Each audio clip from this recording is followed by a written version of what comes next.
जो एक first home buyer है मोस्टली वो इस माइंडसेट से आते हैं 5% डिपॉजिट दे दे हो गया। अगर आप गवर्नमेंट स्कीम के लिए एलिजिबल हो तो 35,000 में आप प्रॉपर्टी बाय कर सकते हो।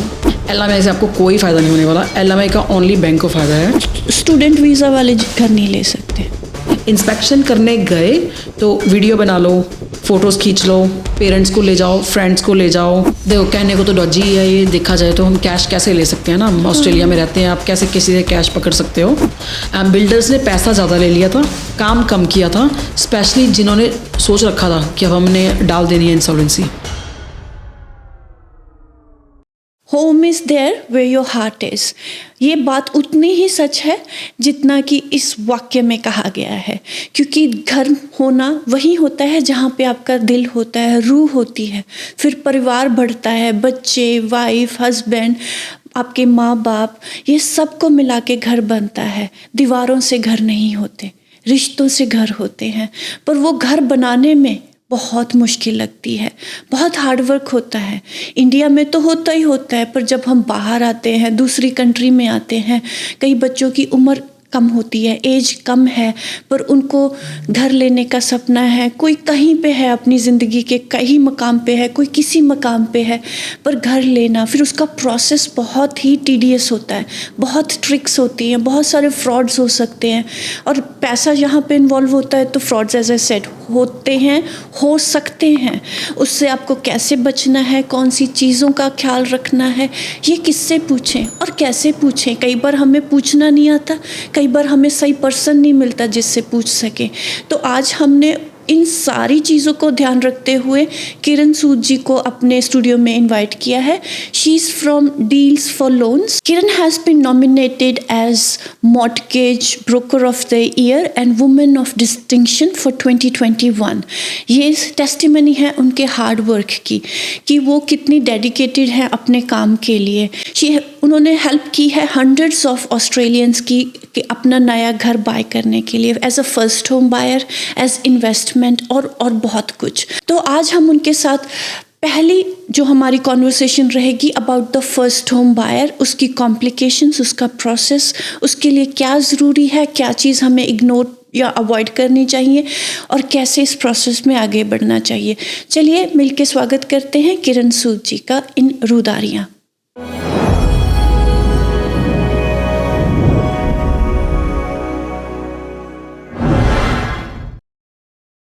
हेलो किरण। हेलो जी, कैसे हैं आप? मैं बहुत बढ़िया हूँ, आप कैसे हो? मैं ठीक ठाक, ऑल गुड एंड बहुत बढ़िया is a very good answer and I am very happy. तो बहुत बढ़िया से शुरू करते हैं अबाउट फाइनेंस। हाँ जी, है ना, जो बहुत ही बढ़िया टॉपिक है और एवरीडे हमें इसके बारे में पता होना चाहिए। It's like a life blood for your life, so that everything can go smoothly. Because जब फाइनेंस डिस्टर्ब हो जाता है तो सब कुछ गड़बड़ा जाता है ना, चाहे कहीं से भी हो, हम किसी भी स्टेटस से हो। So Kiran, we will talk about finance, we talk about घर लेने का प्रोसेस, है ना। तो आजकल जैसे फॉर लास्ट फ्यू ईयर्स जो है expenses, day to day life, है ना, लाइफस्टाइल एक्सपेंसेस बढ़ गए हैं, है ना, cost of living has gone up. Thankfully जो है इंटरेस्ट अभी थोड़ा स्टेबलाइज हो रहा है। हाँ जी। तो बहुत सारे चैलेंजेस रहे हैं। तो इन चैलेंजेस के रहते जो फर्स्ट होम बायर है उसके लिए घर लेना एक सपना ज़्यादा बनता जा रहा है। तो मैं आपसे जानना चाहती हूँ कि आज के करंट डेज में वो कौन कौन से चैलेंजेस हैं जो फर्स्ट होम बायर फेस कर रहा है। हाँ जी, मैं ये कहूँगी कि हम स्टार्ट करते हैं डिपॉजिट से। जी, जो फर्स्ट होम बायर है, सबसे बड़ी बात जैसे आपने बोला कि एक्सपेंसेस बहुत ज़्यादा है आज की डेट में। सबसे ज़्यादा इम्पॉर्टेंट जो है वो है एक्सपेंसेस, सबसे ज़्यादा जो इम्पॉर्टेंट है वो है डिपॉजिट। तो फर्स्ट चैलेंज ये है कि डिपॉजिट को आपने सेव कैसे करना है। जैसे मान लो आपने सिर्फ आप कह लो कि आज की डेट में 7 लाख के आसपास घर हैं, उसका 5% भी आपको चाहिए तो काफ़ी ज़्यादा बढ़ जाता है। अच्छी बात यह है कि उस चैलेंज को आजकल कवर करने के लिए जो यहाँ पे गवर्नमेंट है बहुत अच्छी अच्छी स्कीम्स लेके आ रही हैं। तो आपको 95% तक आप बोरो कर सकते हो, तो काफ़ी कुछ चल रहा है। सो आपने कहा 5% deposit is a good point to start. जो 5% है तो वो वही चाहिए to begin the process, is this right? हाँ जी, I think as a first home buyer जो लोग गलती करते हैं, या कह सकते हैं कि वो ये नहीं पता करते कि हमारी कॉस्ट क्या होनी है। ठीक है, चलो 5% हम कह रहे हैं कि 5% डिपॉजिट देके हो जाएगा अगर आप गवर्नमेंट स्कीम के अंदर चले गए, लेकिन और भी काफ़ी सारी कॉस्ट इन्वॉल्व होती है, जैसे स्टैम्प ड्यूटी हो गई। अगर आप विक्टोरिया की बात करते हैं, अगर 6 लाख से ऊपर है तो आपको स्टैम्प ड्यूटी पे करनी है, फिर मॉर्गेज रजिस्ट्रेशन फ़ीस है, आपकी कन्वेंसिंग कॉस्ट हो जाती है, जब आप घर बाय करते हो बिल्डिंग की इंस्पेक्शन करानी है, उसके अलावा फिर बाद में आपको मूविंग आउट की कॉस्ट पड़ती है, नए घर की आपको इंटीरियर करना है। तो जो एक फर्स्ट होम बायर है, जो मैंने देखा है मोस्टली, वो इस माइंडसेट से आते हैं 5% डिपॉजिट दे दे, हो गया हमारा काम हो गया। तो वो ये नहीं सोचते कि हमें और क्या क्या चीज़ें ऐड करनी है, कि एक हमारा एक बजट होना चाहिए कि ओके हमें चाहिए तो सिर्फ 50,000 ही, बट वी नीड एक्स्ट्रा $10,000 जिससे हमारे बाकी सारे खर्चे आराम से कवर हो जाएं। जैसे जब आपने मूव किया होगा as a first home buyer, जब मैंने मूव किया होगा, हम सब ने ये फेस किया है स्ट्रगल कि जब आप फर्स्ट होम बायर होते हो, जब आप प्रॉपर्टी लेने जाते हो, पहले साल में आपके पास इतना पैसा नहीं बचता। राइट। तो वो बहुत इम्पॉर्टेंट है कि आप अपना पैसा जो है, अपने नंबर से अपना बजट एक प्रॉपरली तैयार करो कि आपको पता हो हमने करना क्या है, हमें चाहिए कितने। तो आप इसको थोड़ा और ब्रेक डाउन करो कि जैसे फ़र्ज़ करो, जैसे आपने 700,000 बोला है ना, तो 700 का एवरेज मान के चलो, या मैंने घर देखा है वो 700 का है, 7 लाख का। तो उसके लिए मुझे कैसे सोचना है कि मैं 6 लाख से स्टार्ट करती हूँ। चलो ठीक है, क्योंकि 6 लाख से इसलिए मैं बोल रही हूँ क्योंकि विक्टोरिया में 6 लाख तक अगर आप प्रॉपर्टी बाय करते हो तो स्टैम्प ड्यूटी नहीं है। तो सीधा सीधा आपको सिर्फ 30,000 चाहिए, और लगा लो 5,000 और लगा लो ऊपर आपके एक्स्ट्रा छोटे मोटे खर्चे के लिए। 35,000 में बेसिकली अगर आप गवर्नमेंट स्कीम के लिए एलिजिबल हो तो 35,000 में आप प्रॉपर्टी बाय कर सकते हो।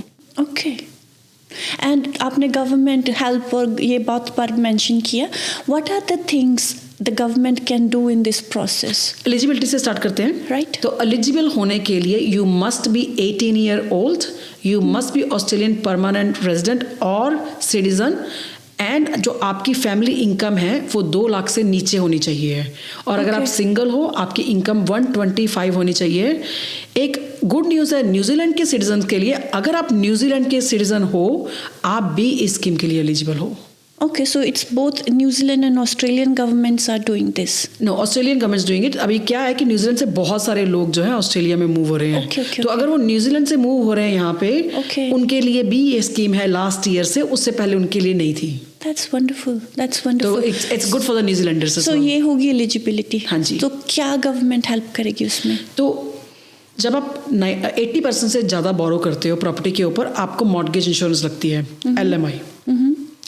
LMI से आपको कोई फ़ायदा नहीं होने वाला। LMI का ओनली बैंक को फ़ायदा है कि अगर कल को आपके प्रॉपर्टी में आपने नहीं पे किया, या बैंक को बेचना पड़ गया, या कुछ भी लॉस हो गया, तो बेसिकली वो LMI वाली कंपनी के पास जाएंगे, वहाँ से जाके अपना पैसा रिकवर करेंगे। आपके लिए एज ए क्लाइंट आप बिन में ही डाल रहे हो। तो अगर आपके पास 20% नहीं है, आपको मॉर्गेज इंश्योरेंस लगेगी, डिपेंडिंग कितना परचेज प्राइस है। मॉर्गेज इंश्योरेंस कुड भी 15, 20। अभी एक क्लाइंट है, क्योंकि 1-2 बैंक है 98% तक जा सकते हैं, तो उनकी आज ही कैलकुलेशन करी थी, 50,000 की LMI बनी है, जिसका आपको 0 बेनिफिट है। That's a huge amount. That's a huge amount. तो गवर्नमेंट आपको बेनिफिट दे रही है कि 95% तक बोरो करो, गारंटी हम देंगे तुम्हारे बिहाफ पे, और गारंटी लेके तो आपको मॉर्गेज इंश्योरेंस नहीं लगेगी बेसिकली। ओके। तो जो फर्स्ट होम ग्रांट्स होती हैं वो भी हाँ जी, मैं वही बताने लगी थी। इसके अलावा अगर आप फर्स्ट होम बायर हो, आपने ये तो ले लिया, आपको मॉर्गेज इंश्योरेंस नहीं लगी, आपने स्टैम्प ड्यूटी भी सेव कर ली। अगर आप 6 लाख की अदरवाइज सेकंड होम बाय करते हो तो आप ऑलमोस्ट 30,000 की स्टैम्प ड्यूटी लग जाती है। फिर उसके अलावा अगर आप ब्रांड न्यू घर बना रहे हो, ब्रांड न्यू जिसमें पहले कोई नहीं रहा, आपको 10,000 की विक्टोरिया में ग्रांट भी मिलती है गवर्नमेंट की तरफ से। तो मैंने पहले बोला कि 30 वो हो गया, 35 में हो जाएगा, तो टेक्निकली 25 में ही हो जाएगा, क्योंकि 10,000 की ग्रांट भी मिल गई अगर नया घर है तो, ब्रांड न्यू घर है तो। That's amazing. तो आप वो जो परसेंटेज की बात कर रहे हो कि 95% बोरो करते हो, और अगर आपके पास 20% डिपॉजिट है, अगर 95 बोरो कर रहे हो तो 5% का डिपॉजिट हुआ मेरे पास। हाँ जी, है ना। अगर मैं 20% डिपॉजिट दे रही हूँ तो 80% आई बोरो। हाँ जी, तो फिर आपको गवर्नमेंट स्कीम की जरूरत नहीं है। दोनों that means you are rich, आपको नहीं चाहिए वैसे गवर्नमेंट के। नहीं, वो आई गॉट दैट पॉइंट। पर इन दोनों में बाकी चीज़ों में क्या क्या फ़र्क आ जाता है? एक तो मॉर्टगेज ब्रोकरेज लगेगी अगर मेरा 20 से कम है। इंश्योरेंस लगी है, LMI, हाँ जी, LMI, हाँ जी, तो otherwise everything remains the same. Otherwise everything remain the same, हाँ जी। Okay, perfect perfect. तो they'll still get the stamp duty discount, अगर 20% डाल रहे हैं तो they'll still get first amount of grant जो 10,000 की है, बट उनको गवर्नमेंट होम गारंटी स्कीम की ज़रूरत नहीं है। तो अभी आपने ये गवर्नमेंट का बताया कितना डिपॉजिट चाहिए, कितना मतलब वो था ना, तो इसी के बाद अब अगर हमने घर लेना है तो हम कैसे एस्टिमेट करेंगे कि मुझे कितना बोरो करना है? फर्ज करो मेरे पास 5% मैंने सेव किया या 20 किया या वट एवर आई हैव, हाँ जी। उसका वो किया तो बोरोइंग कैपेसिटी कितनी हो ताकि मैं ओवर एस्टिमेट ना कर लूँ या अंडर एस्टिमेट ना कर लूँ, तो वो कैसे सोच सकते हैं या डिटरमिन कैसे करना है? उसके लिए हम हैं Okay. Mortgage brokers. देखो, अगर ऑब्वियसली बैंक्स भी हैं, ब्रांचेस भी हैं, बट अगर आप बैंक में जा रहे हो, आप कितनी ब्रांचेस में वॉक करोगे? आई नो 4 में, 5 में। हमारे मॉर्गेज ब्रोकर के पास 60 बैंक्स के आसपास होते हैं। इसीलिए अभी 75% से ज़्यादा लोग ऑस्ट्रेलिया में मॉर्गेज ब्रोकर यूज़ करते हैं। तो हमारे पास बहुत सारी पॉसिबिलिटीज़ हैं। बहुत सारे बैंक्स की डिफरेंट पॉलिसी होते हैं। कौन सा बैंक फॉरेन इनकम ले सकता है, कौन सा बैंक ब्रिजिंग वीज़ा ले सकता है, कौन सा बैंक 491 वीज़ा ले सकता है। तो हम अलग अलग बैंक की अलग अलग पॉलिसीज़ होती हैं। तो एज ए ब्रोकर हम उन सब बैंक से डील करते हैं। दैट्स वन पॉइंट, क्योंकि बोरिंग कैपेसिटी तो अलग हो गया, लेकिन पॉलिसी भी देखनी होती है। आप कैजुअल हो 3 महीने से, not necessarily all the banks will take you. हमें पीछे से कभी कभी एक्सेप्शंस भी लेनी पड़ती है क्लाइंट्स के लिए, कुछ right. एक गुड स्टोरी बता के क्लाइंट्स के लिए कि उन्होंने क्या किया पास्ट जॉब में, करंट जॉब में। तो जैसे आपने कहा कि वीज़ा का सब क्लास या जो भी उनका स्टेटस है वो भी डिटरमिन करेगा कि बैंक उनकी पॉलिसी, उनके लोन प्रोसेस को कैसे देखेगा, plus the title job, sorry not title, the job kind of job you doing, full time, part time, casual या आपका वो या ABN पे है, तो उसमें भी फ़र्क आ जाता है। हाँ, सब में फ़र्क आता है। तो वो सब डिपेंडिंग अपॉन आप क्या कर रहे हो, उसके अकॉर्डिंग ही आपकी इनकम कैलकुलेट करके आपकी बोरिंग कैपेसिटी बनती है। तो स्टूडेंट वीज़ा वाले घर नहीं ले सकते? Not unless they married to a permanent resident और सिटीजन। तो आपके पास कोई एग्जाम्पल होगी तो मुझे थोड़ा और इसको समझना है कि कैसे वीज़ा स्टेटस और या जॉब का, जो भी मेरा जॉब का स्टेटस है उसमें कैसे, क्या जो आपके पास कोई केस आया हो जो सक्सेसफुली आपने, है ना, उनको ना उम्मीद हो कि मेरा पता नहीं होगा कि नहीं होगा, कोई ऐसा केस बताइए ताकि हमें अंडरस्टैंड करने में। हाँ जी, अभी मेरे एक क्लाइंट हैं। सबसे पहले तो मुझे बहुत अच्छा लगता है कि हम सारे इमिग्रेंट्स हैं, इंडिया से आए हैं, ऑब्वियसली सबको एक वो है कि हमने घर लेना है। आई थिंक हमारा स्पेशली इंडियंस का ये बहुत होता है, हमें घर से बहुत प्यार होता है। बिल्कुल। तो सबको होता है कि हमने फर्स्ट घर लेना ही लेना है। तो मेरे क्लाइंट थे, वो शेपटन में रहते थे, 491 वीज़ा पे थे। तो जो एक 491 वीज़ा क्या वो, it's a pathway to permanent residency. Okay. तो 491 पे आपको लोन मिल जाता है, आप घर ले सकते हो। द ओनली थिंग इज आपको stamp duty as a foreigner लगती है जो कि बहुत हाई होती है। तो इन दैट केस हम सजेस्ट करते हैं आप लैंड लेके कंस्ट्रक्शन कर लो, तो एटलीस्ट लैंड पे ही लगती है। I mean it's their choice, but at least land पे ही लगती है। तो मेरे क्लाइंट थे शेपटन में, उन्होंने बोला किरण नहीं, घर तो लेना है क्योंकि PR 3-4 साल बाद है, हम स्टैम्प ड्यूटी दे देंगे ज़्यादा। उन्होंने सस्ती लैंड ली, उसके ऊपर बहुत अच्छा घर बनाया, और अभी तो ऑलमोस्ट 3 साल हो गए हैं, घर की वैल्यू भी डबल हो गई है, but they paid and they got through. तो एक मेरे को बहुत अच्छा लगता है कि PR आने से पहले उन्होंने अपना घर बना लिया and they are very happy now. अभी PR भी आ गई उनकी लास्ट वीक, इसलिए मुझे स्टोरी वापस से याद आ गई है। और ऐसे बहुत सारे लोग हैं, लेट्स जस्ट से कि आप परमानेंट जॉब करते थे, फिर परमानेंट जॉब से आप ABN पे चले गए। यस, बैंक्स को पसंद नहीं है कि आप ABN पे नई काम कर रहे हो, ABN के ऊपर 2 साल की टैक्स रिटर्न नहीं है। तो then we explain the bank क्यों वो ABN पे चले गए। स्पेशली अगर आप IT में हो, IT के लोग बहुत चेंज करते हैं कि वो परमानेंट रोल कर रहे हैं, अभी उनको कॉन्ट्रैक्ट जॉब मिल गई है, डेली वेज है, काफ़ी अच्छे पैसे बनते हैं डेली में, मेक सेंस कि वो उसको छोड़ के ABN पे चले गए हैं। तो then we sit down, we explain to the bank what is the reason why they change it and why they can afford the loan, why is it good for them कि वो नई job पे गए हैं। तो वो मुझे एक बहुत अच्छे केसेस लगते हैं। Right. बैंक के साथ नेगोशिएट करके फाइट करके विन करना मेरे क्लाइंट्स के लिए। ओह, सो वो सारा हार्ड वर्क है वो आप करते हो नेगोशिएशन वाला for their. I have a team जो सारा काम करती है पीछे से। मैं मेरे क्लाइंट से अच्छी अच्छी बातें करती हूँ।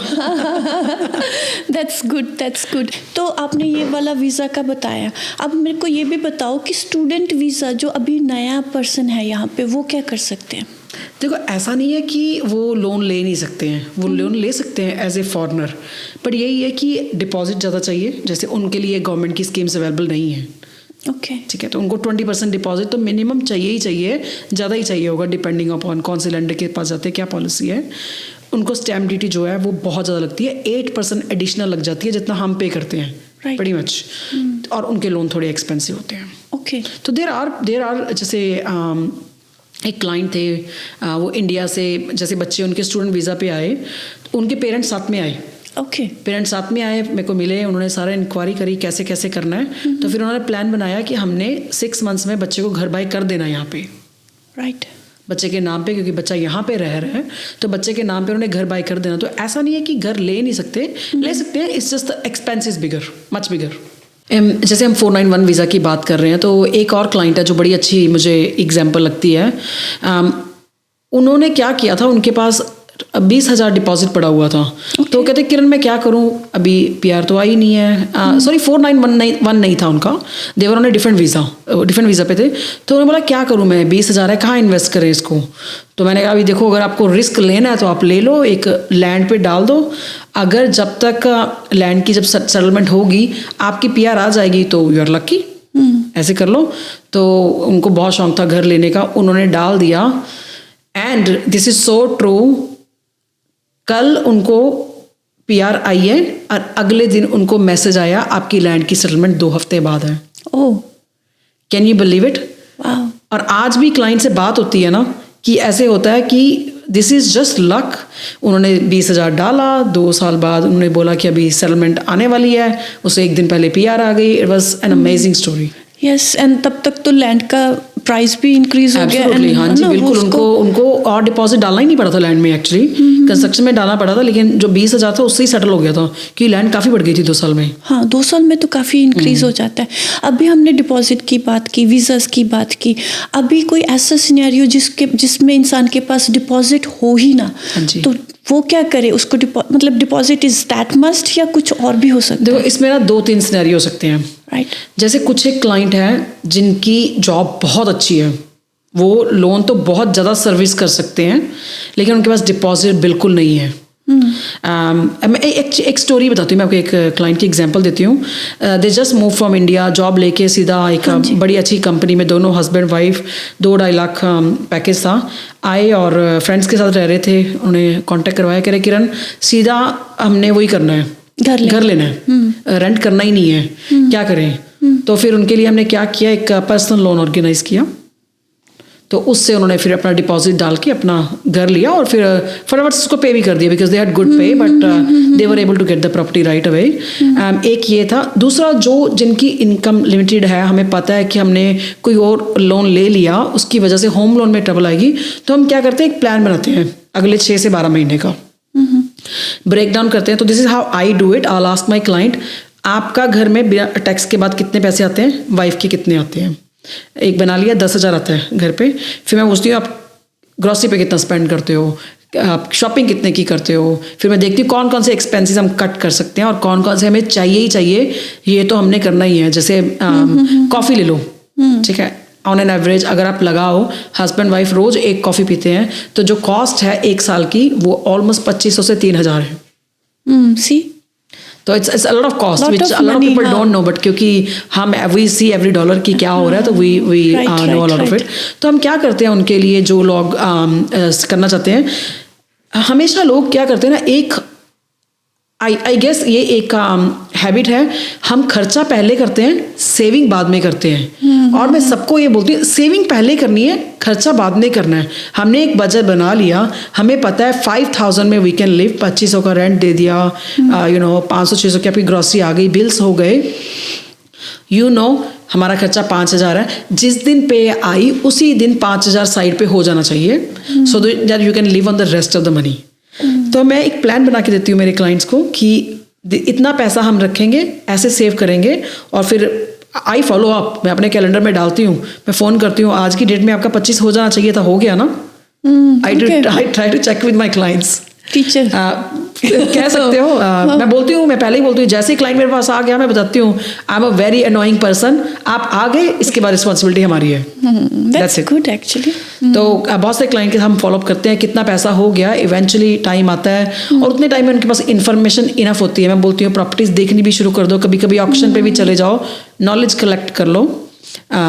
एक दो क्लाइंट तो प्रॉपर्टी में चले ही गए, उनको इतना इंटरेस्ट आया, कहते हैं हमने तो प्रॉपर्टी में ही जाना है। ओके एक दो क्लाइंट मॉर्गेज ब्रोकर भी बन गए हैं, तो उनको इतना इंटरेस्ट आया है स्टोरी जानते जानते।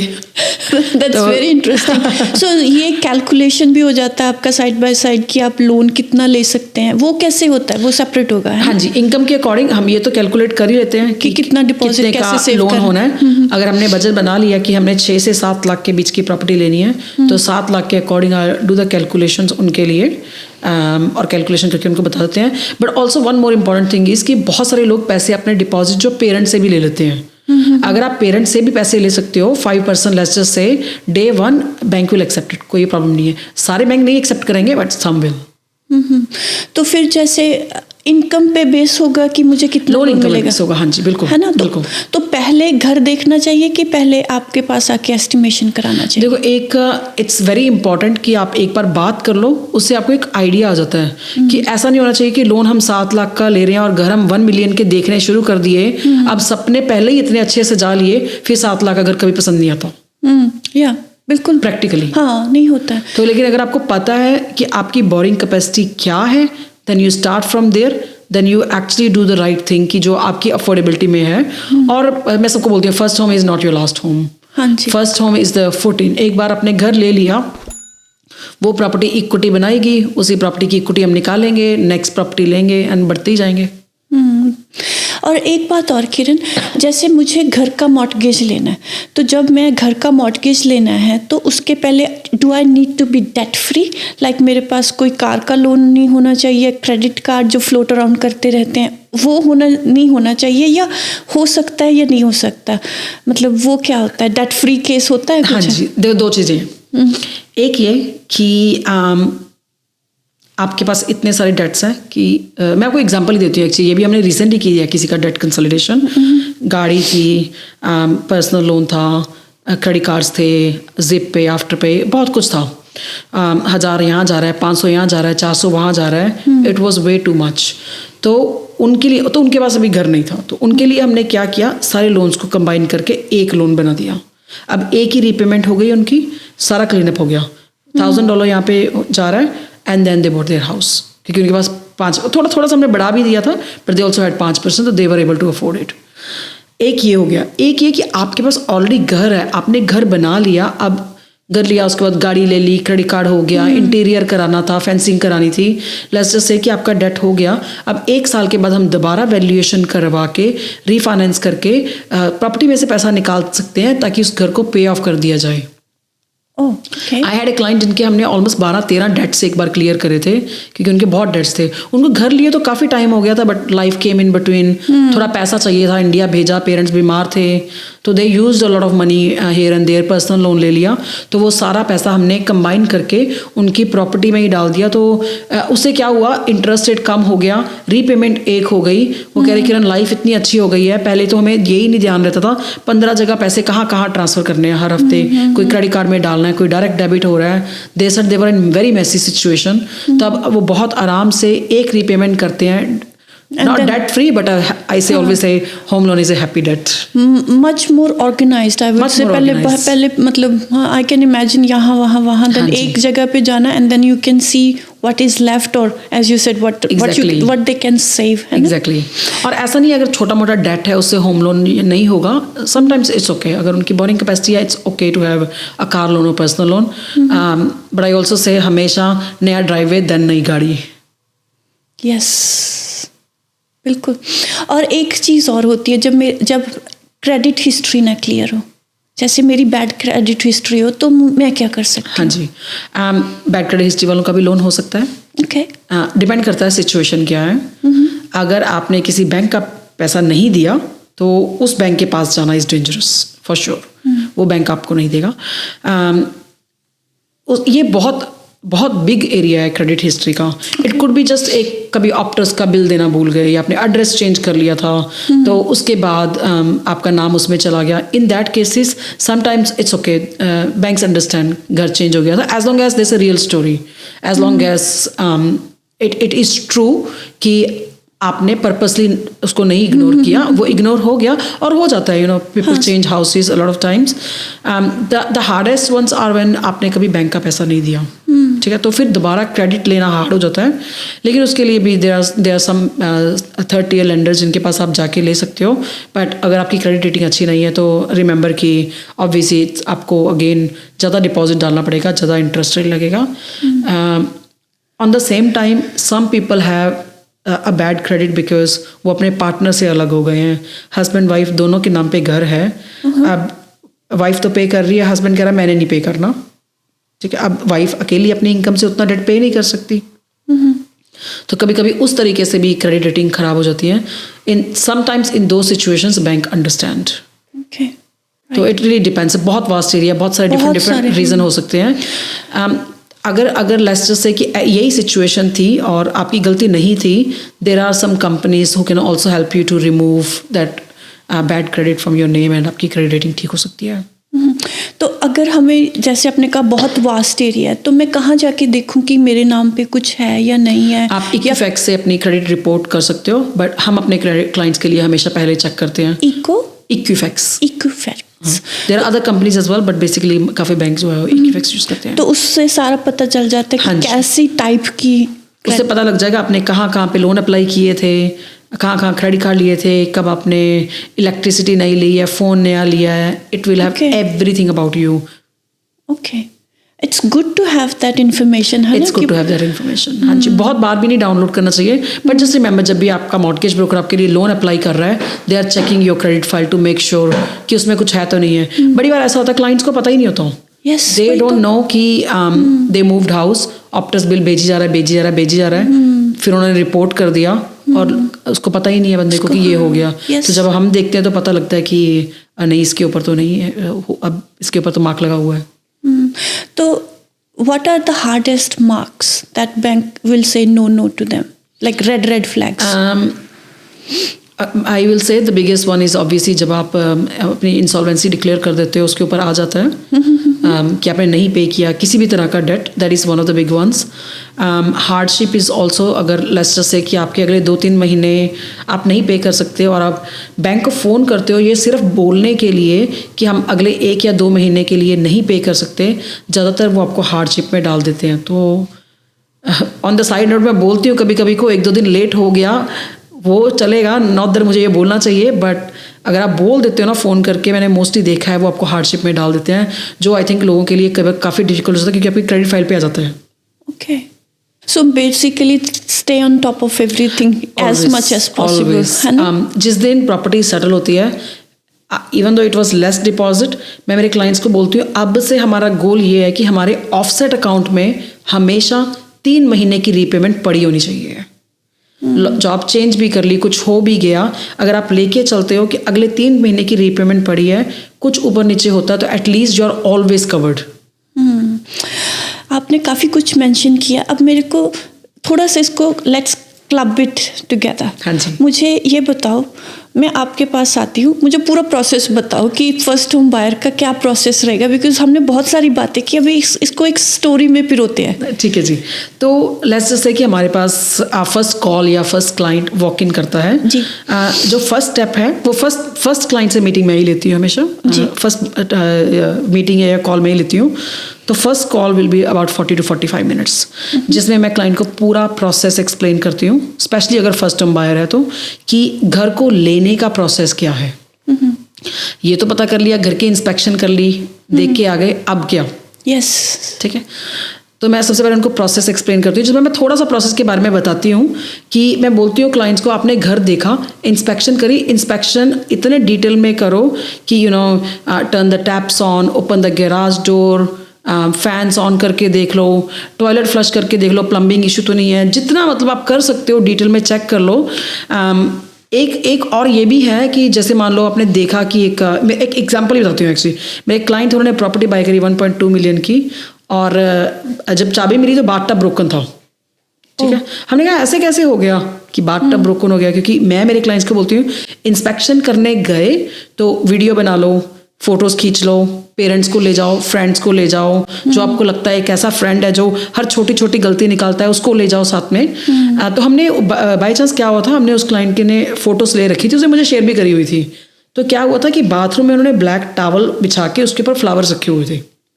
Okay, yes. तो कैसे पता चलेगा, हमें लगा डेकोरेशन है, क्योंकि घर तो हमेशा डेकोरेट होते हैं बेचने के लिए। तो मैं बोलती हूँ बहुत ज़्यादा डिटेल में इंस्पेक्शन करो फर्स्ट थिंग। जब आपने प्रॉपर्टी की इंस्पेक्शन कर लिया तो नेक्स्ट स्टेप जो है, आपने आपका कॉन्ट्रैक्ट ऑफ सेल सेक्शन 32 मंगवाना है। अब जो वो डॉक्यूमेंट है ना आप पढ़ सकते हो ना मैं पढ़ सकती हूँ, तो we need our conveyancer. Our conveyancer is our legal representative या सॉलिसिटर, जो कॉन्ट्रैक्ट पढ़ के आपको बताएगा कि इसमें क्या है क्या नहीं है, is there anything that you need to be mindful of. कभी कभी ऐसा नहीं होता कि हमने सिर्फ पैसे ही नेगोशिएट करने हैं, कि प्रॉपर्टी की प्राइस नेगोशिएट करनी है, कभी कभी कंडीशंस भी नेगोशिएट करनी हो सकती है। उसमें कंडीशन हो सकती है कि अगर आप जैसे फाइनेंस की एक्सटेंशन मांगोगे तो आपको $500 की फीस लगेगी। तो we might be not happy with that condition की नहीं हो सकता हमें 3 वीक लग जाए, 2 वीक लग जाए फाइनेंस अप्रूवल करने में। तो जैसे पॉसिबिलिटी कि हमें वो कंडीशन पसंद ना आए, हम कंडीशंस का नेगोशिएट करें। तो मेक श्योर कॉन्ट्रैक्ट साइन करने से पहले आपकी कन्वेंसर ने हमेशा उसको रिव्यू किया है। नॉर्मली क्या होता है, प्रॉपर्टी देखते हैं ना, बहुत एक्साइटेड हो जाते हैं, और वहीं खड़े खड़े आपको रियल एस्टेट वाले बोलते हैं ऑफर डाल दो, आपको पसंद है, तो हम भूल ही जाते हैं कि कन्वेंसर को दिखाना भी है कॉन्ट्रैक्ट, और कॉन्ट्रैक्ट साइन करके आ जाता है, क्योंकि हमें तो लगता है ऑफर है। अब दूसरी पार्टी ने, जब वेंडर ने साइन कर दिया, वो तो लीगल कॉन्ट्रैक्ट हो गया। अब हम बाहर तो आ ही नहीं सकते इसमें से। एक बार मेरे एक क्लाइंट थे, उन्होंने 3 कॉन्ट्रैक्ट साइन कर दिए थे, उनको लगा 3 ऑफर डाल रही हैं वो। बड़ी मुश्किल से निकाला था उनको उसमें से। तो ऑलवेज रिमेंबर, एक टाइम पे एक ही कॉन्ट्रैक्ट साइन करना है। आपके कन्वेंसर ने आपके कॉन्ट्रैक्ट को रिव्यू कर लिया है, आपको बता दिया है इसमें क्या है क्या नहीं है। इवन दो मैं 10 बार बोलती हूँ क्लाइंट्स को हमेशा फर्स्ट मीटिंग में ये बात कि कॉन्ट्रैक्ट नहीं साइन करना, बस कॉन्ट्रैक्ट नहीं साइन करना हमने जब तक रिव्यू नहीं होता। But you will be surprise कितने लोग कॉन्ट्रैक्ट साइन कर देते हैं फिर भी, क्योंकि आप एक्साइटमेंट में होते हो। बिल्कुल। तो वापस जाते हैं, इंस्पेक्शन करनी है, कॉन्ट्रैक्ट मंगवाना है, कॉन्ट्रैक्ट रिव्यू करवाना है। 3 कंडीशंस मैं क्लाइंट को बोलती हूँ, अगर डल जाए तो डलवा लो, डिपेंड। अगर आप ऑक्शन पे नहीं हो, ऑक्शन पे तो कोई कंडीशन नहीं डाल सकते, ऑक्शन की बात में करते हैं। अगर आप ऑक्शन में खड़े होकर प्रॉपर्टी बाय कर रहे हो, subject to finance, subject to building and pest, and subject to all appliances in working condition. अगर डल जाए, कभी कभी ये कंडीशन हार्ड होती है, आपने आज घर बाय किया, घर की चाबी मिलनी है 3 महीने के बाद, 3 महीने में प्रॉपर्टी टेनेंटेड है, क्या हुआ 3 महीने में, पहले दिन घर में गए, गैस ही नहीं चल रहा, खाना कैसे बनाओगे? तो if possible go for subject to all appliances in working conditions at the time of the settlement. और सेटलमेंट से 1-2 दिन हफ्ता पहले के बीच में आपकी इंस्पेक्शन होती है, आप करने जाओगे, आप चेक कर सकते हो अगर ये कंडीशन है। बट इसके अलावा 4, 5, 6 किचन का डोर ब्रोकन है, नेवर से कि बोल दिया उन्होंने हो जाएगा, it has to be on the contract. तो जो भी डिस्कशन नेगोशिएशन हुई है वो सब कुछ कॉन्ट्रैक्ट के ऊपर होना चाहिए, otherwise nothing is valid. Right. तो ये मैं उनको एक्सप्लेन करती हूँ फर्स्ट मीटिंग में। फर्स्ट मीटिंग में मैं एक हल्का सा बोरिंग कैपेसिटी चेक कर लेती हूँ, लेकिन उनके इसके अलावा मैं उनको सारा प्रोसेस बताती हूँ कि आपने क्या क्या चीज़ें ध्यान में रखनी है, क्या क्या क्वेश्चंस पूछने हैं, कैसे नेगोशिएट करना है। क्योंकि फर्स्ट टाइम बायर के लिए कभी कभी उनको समझ नहीं आता बात ही कैसे करें। यस, many times बिल्कुल। they are scared, they are confused, of course it's the biggest debt of their life। हम पेरेंट्स को छोड़ के आते हैं, हमें तो पता ही नहीं होता कि हमने कभी घर बाय करना है, घर का लोन लेना है, खुद से रीपेमेंट्स करनी है। Right. तो बहुत डर लगता है क्लाइंट्स को। Course it's and I understand, इतना बड़ा डेट है, आपको पे करना है, there is no choice, big decision. Big decision. As long as you take it smart you will be all fine. So that's a wonderful thing that you mention कि आप इतने detail में जाके सबसे बात करते हो, और आपने आज पूरा यहाँ पे डिस्क्राइब किया, तो जो भी देख रहा है एटलीस्ट उसकी पहली मीटिंग हो गई आपके साथ। हो गई है, बिल्कुल हो गई है। हाँ जी। है ना? तो ये करके फिर मैं अपनी टीम को हैंड ओवर कर देती हूँ, वो डॉक्यूमेंट कलेक्ट करते हैं सारे, दे मेक श्योर कि क्लाइंट से सब कुछ आ जाए। कभी कभी क्लाइंट पूछता है कि कितना टाइम लगाओगे आप? मैं बोलती हूँ टाइम आपके ऊपर डिपेंड करता है, आप कितना लगाओगे डॉक्यूमेंट देने में। आपने डॉक्यूमेंट दे दिए, हम तो 24 आवर्स में काम कर देंगे, आप डॉक्यूमेंट दो। मैंने आपका रिव्यू पढ़ा था, एक शताब्दी एक्सप्रेस लिखा हुआ था उसमें। तो आपको ये नाम भी मिला इसी वजह से? इसी वजह से मिला है क्योंकि हम बहुत फास्ट काम करते हैं। हमने 2 दिन में सेटलमेंट्स करवाई हैं, लोन सबमिशन से लेके अप्रूव करा के डॉक्यूमेंट साइन करके सेटलमेंट करी थी। मेरे एक पंजाबी क्लाइंट थे मेरे, एक उन्होंने प्रॉपर्टी ली थी यहाँ डॉनीब्रुक की तरफ। तो उनका क्या हुआ था, 4-5 दोस्त थे, यंग थे, सारे यंग न्यूली मैरिड, सारे फ्रेंड्स ने एक स्ट्रीट पे लैंड ले ली। ओके। कि सारे एक ही गली में रहेंगे, बचपन के दोस्त थे, इंडिया में आए, स्टूडेंट थे, सबकी PRI जर्नी साथ साथ चल रही है। तो अभी इनका क्या हुआ, मेरे क्लाइंट का, इनका लोन नहीं हुआ, इन्होंने नया बिजनेस शुरू किया था and he gave up pretty much. उनकी सेम वीक में सेटलमेंट थी जब वो मेरे से बात करने आए थे। उनके किसी फ्रेंड ने बोला, मैंने ऑनलाइन रिव्यू पढ़ा है किरण का, ये शताब्दी एक्सप्रेस, तो अच्छा उन्होंने भी देखा, maybe you wanna just go and talk to her once. तो वो बाय चांस मेरे ऑफिस के पास ही फ्यूल भरवा रहे थे जब उनकी बात हुई, तो उनका मुझे फ़ोन आया, इट वॉज लेट, मतलब ऑलमोस्ट 5 बजने वाले थे, तो उनका फ़ोन आया कि Kiran can I come meet you. तो मैंने बोला I am almost about to finish, तो बोला आई ओनली टेक 5 मिनट्स। और he was such a lovely client. उन्होंने मुझे बताया, मैंने कहा मैं कर दूंगी, कह रहे फ्राइडे को सेटलमेंट है, कह रहे मैं तो छोड़ दिया, मैंने नहीं, मेरे को नहीं होना। उन्होंने मुझे बताई अपनी स्टोरी, कैसे हमने घर लिया, मेरे फ्रेंड्स सेम स्ट्रीट पे है, कैसे। मैंने कहा आप टेंशन मत लो। मैंने बोला, मैंने कहा अभी मैं आपको स्टार्ट करती हूँ, मैंने कहा अभी आपको समझाने का टाइम नहीं है, आपको पता ही, आपने बाय कर लिया है। मैं उनको वहीं पर लिंक भेजा, उन्होंने भेजा, ओवर द वीकेंड एक स्टाफ को बिठाया, हमने काम किया, मंडे एप्लीकेशन लॉन्च करी, हमने फ्राइडे को सेटल कर दिया उसको। अरे वाह, अमेजिंग। यस, वाह, तो ये सच ए गुड फीलिंग है ना, मेरे को भी बड़ा मज़ेदार लग रहा है सुन के। बहुत बढ़िया फीलिंग है, बहुत बढ़िया फीलिंग है। मैंने एक्चुअली, अगर मैं आपको बताऊं मैं मॉर्गेज ब्रोकर क्यों बनी थी, दैट वाज द रीज़न, क्योंकि मैंने as a first home buyer मेरी जर्नी को बहुत इंजॉय किया था। I had very good experience and I can not tell you the feeling the day I got keys of my own house, my house. I thought this feeling is amazing. और मुझे finance, मुझे numbers already पसंद थे। तो जिस दिन मैं मेरे मॉर्गेज ब्रोकर को मिली थी, दिस इज़ ईयर्स अगो, मैंने उनको बोल दिया था मैंने यही करना है। मुझे टाइम लग गया क्योंकि मैं भी ऑस्ट्रेलिया में नहीं थी, मेरा अपना स्ट्रगल चल रहा था, मैंने बड़ी मुश्किल से डिपॉजिट दिया था। तो मेरे जो 1-2 साल थे अपना घर का इंटीरियर करना, you know all that, so it took me 5 years उस डेट से। लेकिन this was the reason and I tell my clients I enjoy that first home buyer journey every day with you. मैं बहुत सारे clients को बोलती है, चाबी मिली तो फोटो जरूर भेजना, I want to see that, कि वो एक ट्रू हैप्पीनेस है। Yes. कि वो अचीव कर लिया, उन्होंने घर ले लिया। It's so good to hear that because it's कि आपकी वो, you know, it was your soul's calling kind of Yes. thing. That's what I say for this podcast Yes. for myself. तो वो उसको सुनना और उसको चेस करना और फाइनली अचीव करना is such a great It's journey. such a good feeling. बहुत I always say that I am blessed कि मैं लोगों की बहुत ब्यूटीफुल जर्नी का पार्ट बनती हूँ। That's wonderful. अभी ये ब्यूटीफुल जर्नी है, but being a first home buyer मैं कई गलतियाँ भी कर सकती हूँ, है ना? तो वो कौन कौन सी गलतियाँ हैं जो as a first home buyer मैं ध्यान में रखूँ? एक तो देखो, छोटी छोटी चीज़ों को जानना। एक तो हमने डिस्कस कर लिया, डिपॉजिट में बहुत लोग गलती करते हैं कि कितना डिपॉजिट होना चाहिए। दूसरा, जिसके पास भी आप जाते हो, आप मेरे पास आ रहे हो या ऑस्ट्रेलिया में किसी भी और मॉर्गेज ब्रोकर के पास जा रहे हो, मेक श्योर कि आप बैठ के प्रोसेस को अंडरस्टैंड कर लो। प्रोसेस है क्या, करना क्या है, कॉन्ट्रैक्ट कब साइन करना है, क्या करना है।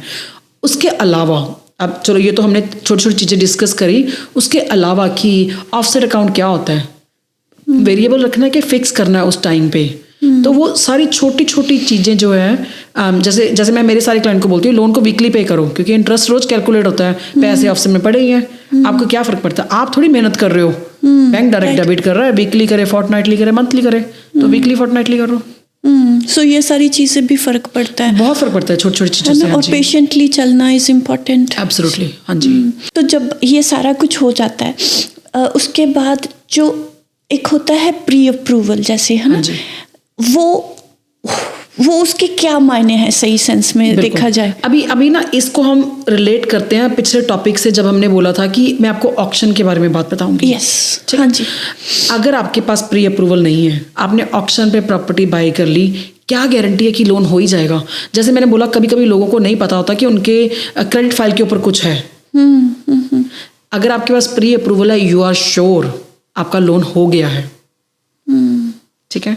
इसको हम कंडीशनल अप्रूवल भी बोलते हैं। तो मेक श्योर आपको पता है उसके ऊपर कंडीशंस क्या क्या हैं प्री अप्रूवल के ऊपर। तो बस इसके ऊपर 2 ही कंडीशन होनी चाहिए, एक तो ये कि आपको प्रॉपर्टी मिल जाए, दूसरा ये प्रॉपर्टी की वैल्यूएशन आ जाए। अगर इसके अलावा भी 3rd 4th कंडीशन है तो मेक श्योर आप उस कंडीशन को मीट कर सकते हो ऑक्शन पे जाके खड़े होने से पहले, क्योंकि एक बार ऑक्शन पे प्रॉपर्टी ले ली there is no going back. और कौन सी कंडीशंस हो सकती हैं? कंडीशंस तो बहुत सारी हो सकती है। हो सकता है बैंक बोले कि रिसेंट पे स्लिप प्रोवाइड करनी है, क्रेडिट कार्ड क्लोज करना है, तो जो भी कंडीशन जो हो भी requirements आपको पता होना चाहिए कि हम इस कंडीशन को मीट कर सकते हैं। क्योंकि बाकी जो 2 कहा वो शायद रिलेटेड टू प्रॉपर्टी जो वो बाय कर रहे हैं उससे रिलेटेड है, तो मे बी वो हमेशा होती हैं कि नहीं होती हैं? नहीं, वो तो होनी है ना, क्योंकि जब भी आप फाइनेंस अगर प्री अप्रूवल ले लो उसका मतलब प्रॉपर्टी मिली नहीं है। Yeah. तो number 1 property address contract property का मिलना, नंबर 2 प्रॉपर्टी की वैल्यूएशन आना, तो वो हमेशा होती है।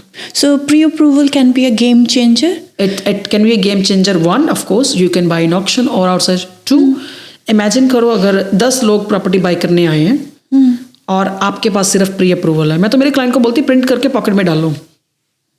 रियल एस्टेट से बात करते दिखा दो प्री अप्रूवल है, तो कोई बंदा आपसे 5,000 ज़्यादा कम भी करे, रियल एस्टेट को श्योरिटी है कि वो जिस बंदे के साथ काम कर रहा है वो श्योर शॉट आगे बढ़ने वाला है, इसके पास फाइनेंस अप्रूव्ड है, वर्सेस दूसरा बंदा जिसको भी पता ही नहीं है मेरे फाइनेंस का क्या सीन है।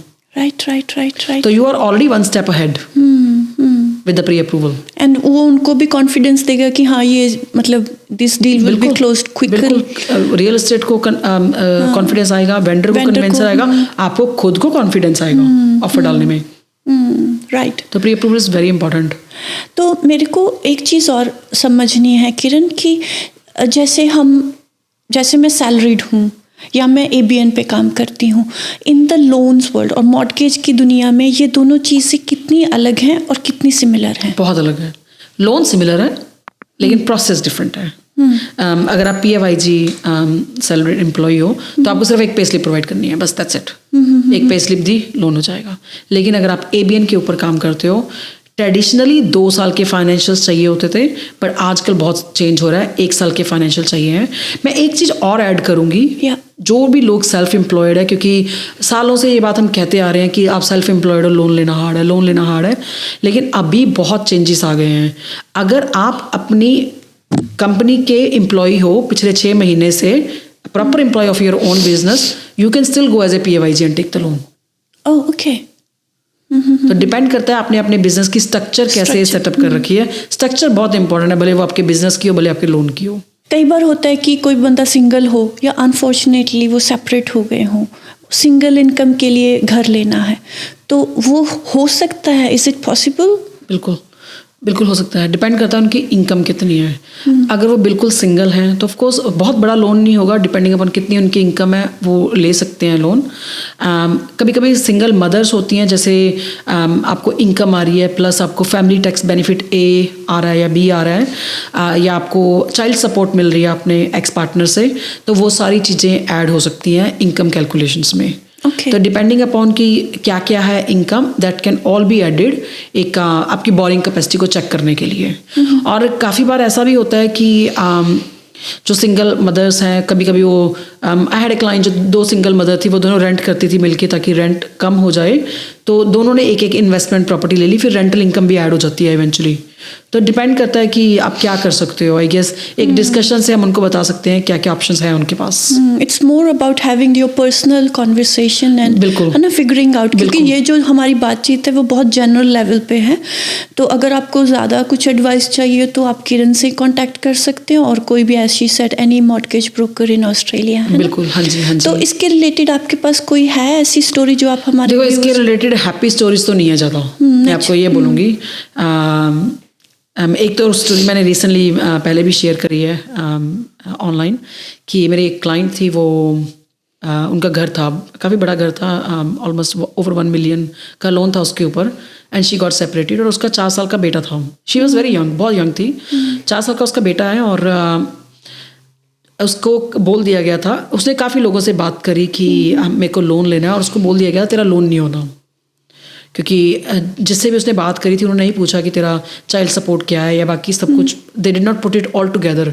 तो first time she called me, उन्होंने ऑनलाइन ही नंबर पिक किया था, एंड उसने मुझे बताया कि किरण मेरे को घर लेना है, मेरे को अपना घर मेरे नाम पे कराना है, सो दैट मेरे जो एक्स पार्टनर है वो घर से निकल जाए, और एक सॉर्ट ऑफ ये कंडीशंस जो बात भी कर रहे थे लॉयर्स की, वो 100% कस्टडी तभी ले सकती है सेफली अगर घर होगा, तो उसका काफ़ी कुछ चल रहा था विद द डिवोर्स। तो उनका हमने लोन किया था। I mean it's a sad story but it's a happy story कि उनका लोन हो गया। उनका लोन हो गया, और वो जब मैंने उनको फ़ोन करके बताया कि आपका लोन हो गया, वो बहुत उसने शी क्राइड सो मच। तो मेरे लिए काफ़ी इमोशनल स्टोरी है ये शेयर करना। She said to me, Kiran you gave me life, you gave me my son back, जो मुझे नहीं पता था एग्जैक्टली कहाँ जाता। और वो धीरे नहीं रोई, ऐसे नहीं है कि उसने सिसकी ली, शी क्राइड आउट लाउड, और मुझे नहीं समझ आया मैं क्या करूँ, मैं भी रोने लग गई। मुझे it was happiness, it was sadness, it was emotional, बहुत सारे इमोशन थे उसमें। तो एक ये है, अभी एक और क्लाइंट का राइट नाउ चल रहा है, she is in bit of trouble. उसके हस्बैंड उसको ना पैसे दे रहे हैं ना घर दे रहे हैं, तो she is been in the same house for last 10 years। तो now finally she is decided she wants to go out, तो we are working on it, hopefully fingers cross it will work. Yes, मेरे को खुद को goosebump आ रहे हैं। It's such a yes, I know. है ना? It's a bit of look, Mix. being a mortgage broker, being a finance, हम इन stories के through we go a lot. तो definitely. Yeah, but helping out someone is still at the end of the day. Absolutely, it's, absolutely. है ना, वही है, and goal तो उसी में सब आ जाता है। बिल्कुल, You're helping someone to and figure sometimes out. honestly it's other way as well. I had another client जिनकी शादी हुई, उनकी वाइफ ने उनकी सारी प्रॉपर्टीज पे केवियट डलवा दी that he can't do anything. उसके नाम तो प्रॉपर्टी भी नहीं थी, लड़की के नाम पे, तो लड़के के नाम पे 3 प्रॉपर्टी थी, तीनों प्रॉपर्टी के ऊपर केवियट डलवा दी, and he got nothing out of it बाद में। तो इट्स बोथ वेज। तो यू नो ऑब्वियसली लॉयर्स का डिसीजन तो हम कुछ नहीं कर सकते, लेकिन of course if it comes to finance और उनके नाम पे लोन करना हो, तो of course we can help in that. Right. तो लोन बैंक से भी हो सकता है, लोन ब्रोकर से भी हो सकता है। सो दे आर 2 different places, है ना। सो आपने बिगनिंग में कहा कि 70 to 75% लोन्स जो हैं आजकल ऑस्ट्रेलिया में ब्रोकर्स के थ्रू हो रहे हैं। तो what is the big change in this one? Why it is such a big gap? We care, I say brokers care करते हैं। हमारे लिए हमारे क्लाइंट ट्रांजैक्शन नहीं है। मैंने क्लाइंट की फर्स्ट प्रॉपर्टी से 8वीं 9वीं 10वीं प्रॉपर्टी देखी है। मैंने मेरे क्लाइंट से लेके उनके बच्चों के लोन किए हैं। It's not a transaction for us. I have a family जो खुद, उनका भाई, उनके बच्चे, नेफ्यू, नीसेस, सारे मेरे क्लाइंट्स हैं। आई विल से ये बहुत इंपॉर्टेंट फैक्टर है, क्योंकि एज ए मॉर्टगेज ब्रोकर जिसका भी मैं लोन करती हूँ, जिसका भी, मेरे लिए वो बहुत पर्सनल है। या तो हम काम लेते नहीं है, या ले लिया तो फिर हम जान लगा देते हैं, I will just say that, काम करने के लिए, उनके लिए।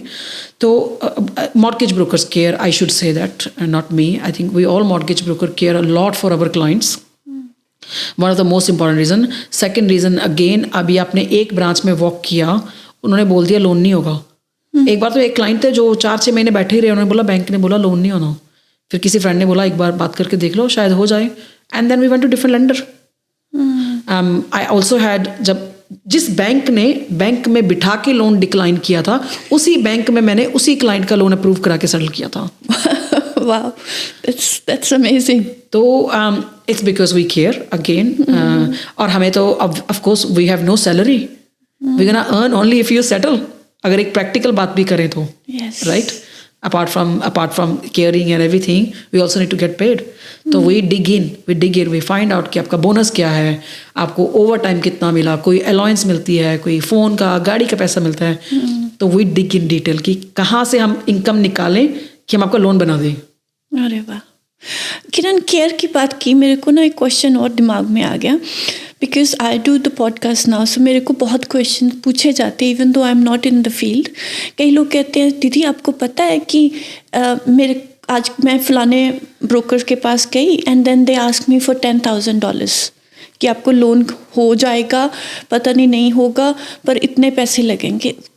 वो कहते, मैंने कहा नहीं, पैसे तो नहीं लगने चाहिए as far as I know, पर वो पैसे क्यों चार्ज करते होंगे? मतलब मैंने that raise the question in my head as well. बहुत ज़्यादा बात तो नहीं कर सकते ऑनलाइन इस टॉपिक पे, but I will say that कि इज इट हैपनिंग दो? Yes, it is happening. और ऐसा नहीं कि हमें कोई लोग फ़ोन करके नहीं बोलते कि हमारी ऐसे बात हुई और उसने बोला ये कर दो तो लोन हो जाएगा। हम बोलते हो जाएगा, वो कर देंगे, हम नहीं कर पाएंगे, वो हमारे बस का नहीं है इस तरीके से करना। But on saying that as well, आपको आपकी नॉलेज कलेक्ट करना बहुत ज़रूरी है। आपको उन्होंने बोला 10,000 दे दो और आपने दे के लोन करा लिया, आपने चेक ही नहीं किया कि होगा कि नहीं। आई हैड एक्चुअली समटाइम्स ऐसे क्लाइंट, और एक तो मोस्ट रिसेंट था जिन्होंने बोला किरण मैं 8-10 ब्रोकर के पास जाया हूँ, सब ने मना कर दिया, और कोई बोलता है 10,000 लगेगा, कोई 15,000 लगेगा, इज़ इट पॉसिबल? तो फिर हमने चेक किया, वो तो नॉर्मल, बिल्कुल नॉर्मल था, कुछ पता नहीं उनको, पता नहीं किसने बोला इतने पैसे चाहिए हैं, किया, लोन हो गया आराम से, हफ्ते के अंदर property lease settle, happy family now in a new house. So express, आप सच में वो एक्सप्रेस ट्रेन हो, शताब्दी एक्सप्रेस। तो बेचारा इंसान 7-8 महीने से परेशान था। एंड एग्जैक्टली, क्योंकि आई थिंक नॉलेज कलेक्ट करना बहुत ज़रूरी है। आज की डेट में बहुत नॉलेज अवेलेबल है। अगर आप ऑस्ट्रेलिया में हो, बहुत सारे ग्रुप्स हैं व्हाट्सएप पे, फेसबुक पे, पॉडकास्ट है, जैसे आप ये ऑफ कोर्स अवेयरनेस के लिए आप ये पॉडकास्ट कर रहे हो, ताकि जो भी लोग इमिग्रेंट्स हैं, इंडिया से आ रहे हैं, वो इसको देख सकें, अपनी नॉलेज कलेक्ट कर सकें, ताकि वो सही डिसीजन लें, अपने हार्ड अर्नड पैसा ऐसे ही ना पकड़ा दें किसी को। एटलीस्ट उनसे मैंने, जो मेरी समझ में है, मैंने कहा रिसीट मांग के देखते तो आप किसी को दिखा सकते हैं ये है कि नहीं। अगर इनवॉइस किया, I will not say that broker can not charge a fee, they can charge a fee. अगर उन्होंने बहुत काम किया, अगर आपके 10 बिजनेस थे, आपने छोटा लोन लेना था, if there was a plenty of work, they can charge a fee with an invoice for sure. But जो भी होगा वो should be in black and white. Absolutely. देखो, कहने को तो डॉजी है ये, देखा जाए तो हम कैश कैसे ले सकते हैं ना, हम ऑस्ट्रेलिया में रहते हैं, आप कैसे किसी से कैश पकड़ सकते हो?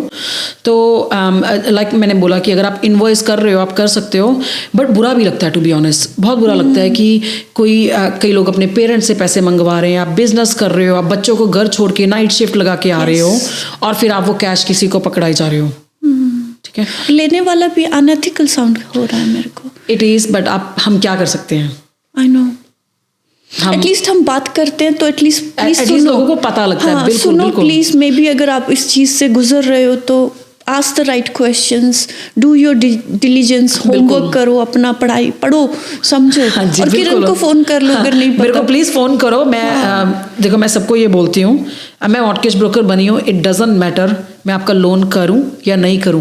अगर आपको 1% लग रहा है, कोई इन्फॉर्मेशन चाहिए है, प्लीज़ मेरे को फ़ोन करो। मैं आपको कभी नहीं बोलूँगी। अब मेरे पास एक क्लाइंट थे, उन्होंने बोला किरण मेरे brother in law is a broker, मैं आपसे लोन नहीं करा सकता, बट मेरे को ये इन्फॉर्मेशन चाहिए कि इज़ दिस करेक्ट।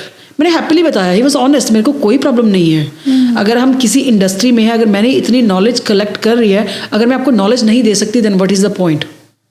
राइट।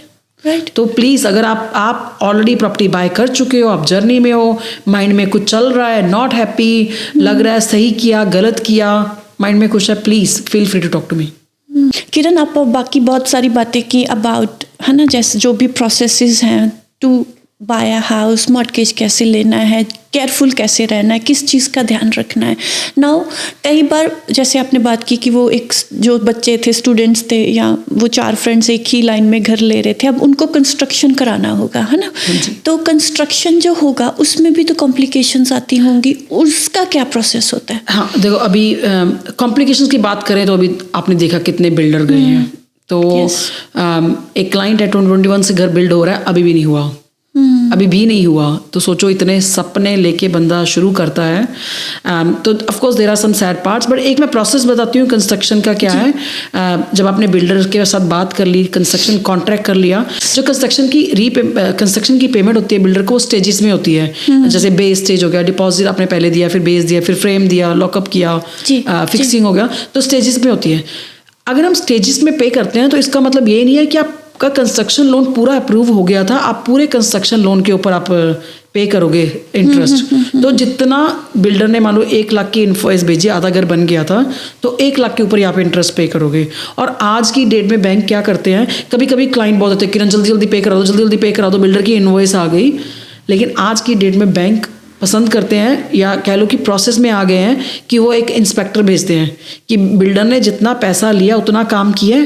क्योंकि पास्ट में क्या हुआ था कि बिल्डर्स ने पैसा ज़्यादा ले लिया था, काम कम किया था, स्पेशली जिन्होंने सोच रखा था कि अब हमने डाल देनी है इंसॉल्वेंसी, बंद कर देनी है कंपनियां। तो पहले बैंक फर्स्ट पे कर लेते थे, लास्ट पे कर लेते थे, कभी कभी कर लेते थे। तो इसीलिए आप पेशेंट रखो। अगर आपके ब्रोकर ने बोला इंस्पेक्शन होगी प्रॉपर्टी की, तो इट इज़ फॉर यू, आपके अच्छे के लिए है, तो उस इंस्पेक्शन को आप होने दो। और अपने ब्रोकर को वो इन्वॉइस स्टेट अवे भेज दो, क्योंकि अगर आप 5वें दिन इन्वॉइस भेजोगे तो ऑफ कोर्स उसका प्रोसेस थोड़ा सा डिले हो जाता है। और जब आपकी फर्स्ट अमाउंट ग्रांट होती है वो भी सेकंड स्टेज पे होती है। वो आपके अकाउंट में नहीं आती है, वो डायरेक्टली बैंक जो है वो बिल्डर को पे कर देता है पार्ट ऑफ द पोर्शन के लोन का। और फाइनल स्टेज पे फाइनल पेमेंट होती है जब आपको कीज मिलती है। राइट। सो आई थिंक बहुत सारी बातें हुई फर्स्ट होम बायर के अराउंड, है ना?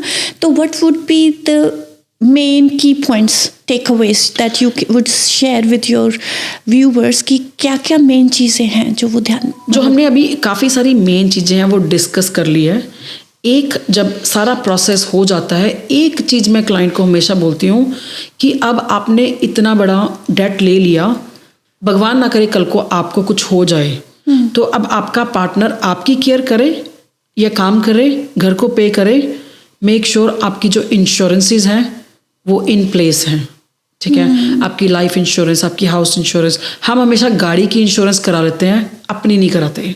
सो ट्रू, सो तो इट इज़ वेरी इंपॉर्टेंट, आपको जो भी चाहिए, जो भी इंश्योरेंस है, आप कुछ कवर लो, ताकि लाइफ में कभी भी कुछ हो जाए तो आप कवर्ड हो। हमें लगता है कल ले लेंगे, परसों ले लेंगे, but unfortunately I have some clients, things have happened in the past, some had insurances who are in very good position right now, some didn't who are struggling. तो दोनों तरफ की स्टोरी देखी है। एक में अपार्ट फ्रॉम जो process है, आप लोन ले रहे हो, it's obviously really happy moment, चाबी ले ली है, don't forget to make sure that you are covered, because life is uncertain, नहीं पता कुछ भी। Right. So Kiran, I would say कि बहुत सारी बातें की और मुझे बड़ा मज़ा आया आपसे बात करके। Thank you. बहुत सारी स्टोरीज आपने शेयर की, काफ़ी इमोशनल मोमेंट्स भी आई बीच में, but it was such a great conversation. Thank you Nirpinder. मैं भी कहना चाहती हूँ कि आप बहुत अच्छा काम कर रहे हो, लोगों तक इतनी बातें लेके जा रहे हो।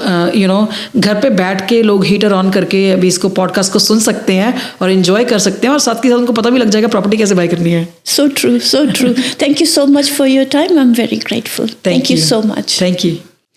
ये था जी पॉडकास्ट किरण सूद के साथ about mortgage, about buying your first home. I hope ये इन्फॉर्मेशन आपके लिए यूज़फुल होगी और कहीं ना कहीं आपको ज़रूर मदद करेगी। आप प्लीज़ ये पॉडकास्ट अपने फ्रेंड्स और फैमिली के साथ ज़रूर शेयर करें ताकि उनको भी ये इन्फॉर्मेशन मिल सके। आप क्या चाहते हैं कि हम इन्फॉर्मेशन लेके आएँ आपके लिए, आप हमें प्लीज़ कमेंट सेक्शन में ज़रूर बताएं। लाइक करें हमारा वीडियो, शेयर करें हमारा वीडियो और देखते रहें रूदारियाँ। मिलते हैं आपको जल्दी ही एक नए पॉडकास्ट के साथ।